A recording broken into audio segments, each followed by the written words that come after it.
Hello, and welcome to the next of these meditations. We're looking at small parts of John's Gospel and trying to learn to listen to God speaking to us through his word. I thought perhaps I should introduce you to one of the or two of the things around us. Behind me on this shoulder is the Easter candle. We lit it on the morning of Easter Day. It's the great Easter candle that belongs in church and that will be in church through the 50 days of Easter, if we're back in church by the end of then, and then at every funeral, at every baptism, at every point where we celebrate Christ's victory over death, for us when we are born to free us from fear, and for us when we die to free us from fear and remind us that he comes to take us home. I'm lighting that candle and these candles every time I am thinking and praying. I'm blowing them out every time I am editing videos and writing emails and doing all the other things that life throws up, to remind me that there are different times, to remind me that there is a time for prayer and a time for work, and to separate the two. Because they both happen here at my desk, it would be too easy to blur them. The candles help me to separate the times, to mark what is holy and what is ordinary. When we don't have a church to go to as a special and holy space for prayer, it's good to have ways of marking time, setting time apart, showing that it is for a specific purpose. The lighting and blowing out of these candles helps me to do that. These candles that are here are, as you can probably see, not as spotlessly white as the other one. That's because I made them. Louise, my mother-in-law, gives us wax from her beehives, and we purify it and melt it down and cut wicks and tie lead weights to the end and dip them into candles. And I like that because it reminds me that all things come at a cost. These aren't just things I bought. Each of these was quite a lot of time of dipping and waiting and dipping and waiting. And that the burning of them is saying this time is worth that. It's worth the expenditure of time and energy, sacrifice and commitment. This is the second pair of candles we've got through since the lockdown began. I've got a box of them over there waiting to be burned. It's good to remember that the work we do is for a purpose, and that using it is for valued things, and that there is no more valued thing than this, to set time apart for us, for God. From John chapter 3, verses 17 to 21. Indeed, God did not send the Son into the world to condemn the world, but in order the world might be saved through him. Those who believe in him are not condemned, but those who do not believe are condemned already, because they have not believed in the name of God. And this is the judgment, that the light has come into the world, and people loved darkness rather than light, because their deeds were evil. For all who do evil hate the light, and do not come to the light, so that their deeds may not be exposed. But those who do what is true come to the light, so that it may be clearly seen that their deeds have been done in God.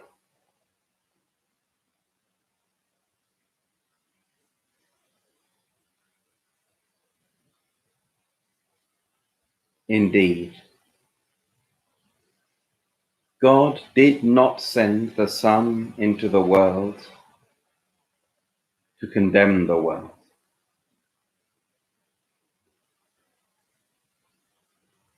but in order that the world might be saved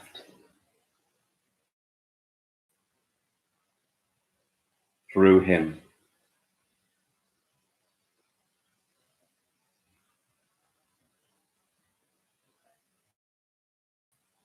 Those who believe in him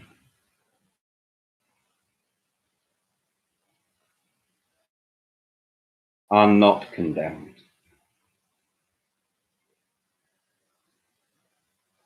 but those who do not believe are condemned already,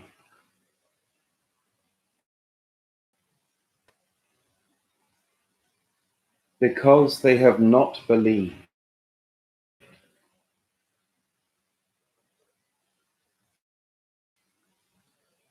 in the name of the only Son of God.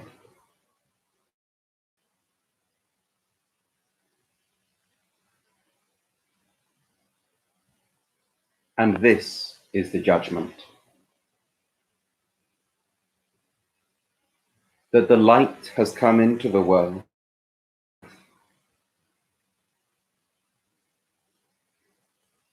and people loved darkness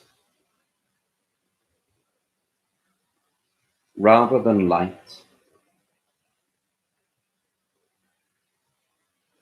because their deeds were evil.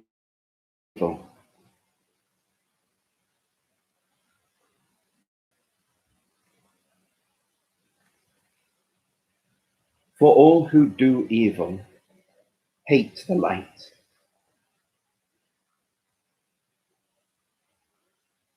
and do not come to the light,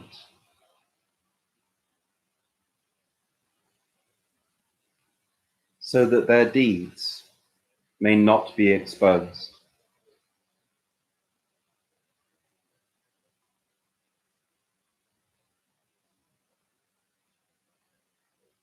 But those who do what is true come to the light, so that it may be clearly seen that their deeds have been done in God.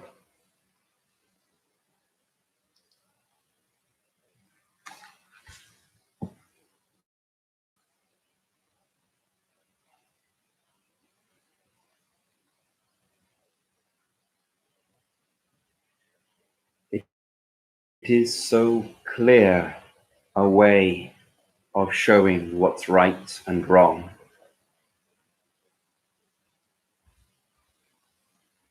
To imagine our lives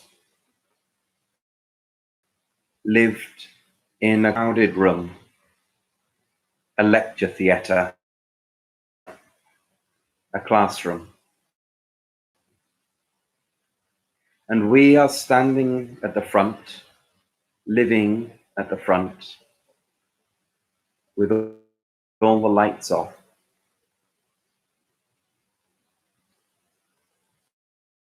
And if at any moment in our lives, when we are doing anything,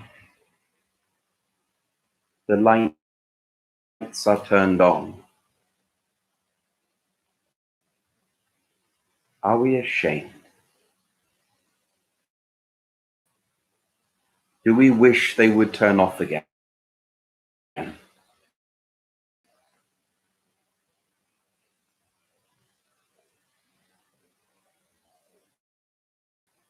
Or are we able to think, I'm glad that people can see this. I'm glad that God can see this. This is a thing that adds to the glory of God, to the good of the world, to me, or to creation.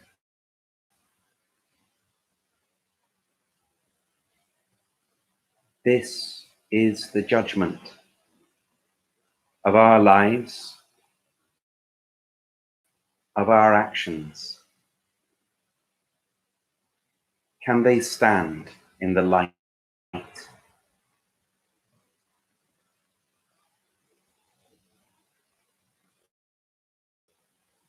So simple a judgment, so easy a criteria.